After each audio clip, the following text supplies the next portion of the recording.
मित्रांनो, आता आपण जिल्हा परिषद गडचिरोलीच्या वतीनं विविध कर्मचाऱ्यांसाठी आणि विद्यार्थ्यांसाठी ज्या स्पर्धा आयोजित केल्यात त्या स्पर्धेच्या सोबतच या ठिकाणी महिलांमध्ये पाककृतीची आवड निर्माण व्हावी, नव्हे तर नवनवीन डिशेस त्यांना तयार करता याव्यात, अतिशय स्तुत्य असा उपक्रम जिल्हा परिषदेने या ठिकाणी पाककृती स्पर्धेच्या निमित्तानं आयोजित केला।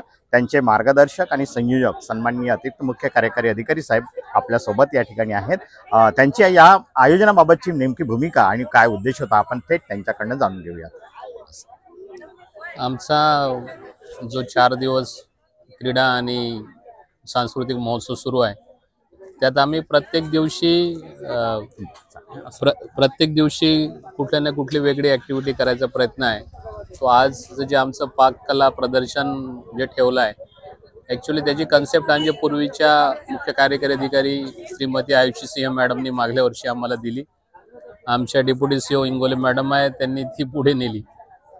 आमचे अंगणवाडीतले जे मुलं आहे 6 महिने ते 6 वर्षापर्यंतचे त्यांचं कुपोषण दूर व्हावं आणि त्यांना वेगवेगळं जे पोषण सत्व आहे जे आपल्या निसर्गात आहे जे त्यांच्या शरीरासाठी आवश्यक आहे पण टेस्ट नाही म्हणून मुलं खात नाही, तर ते कशा वेगवेगळ्या पद्धतीने करून मुलांना कॅटर करावं त्यासाठी हा प्रयत्न आहे।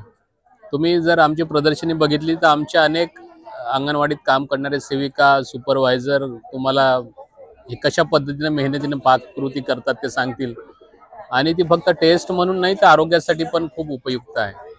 तो या प्रदर्शनी निमित्तानं मी सर्वांना आवाहन करतो की तुम्ही पण याला भेट द्या, बघा।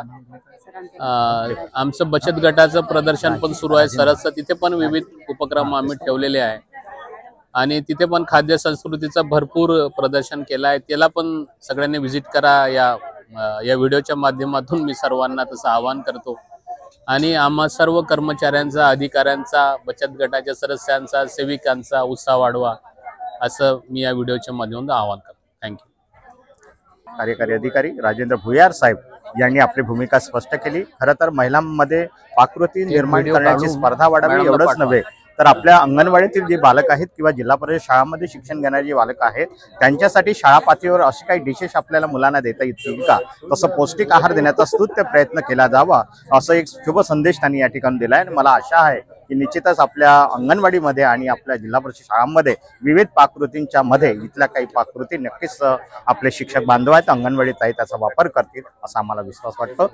Thank you sir.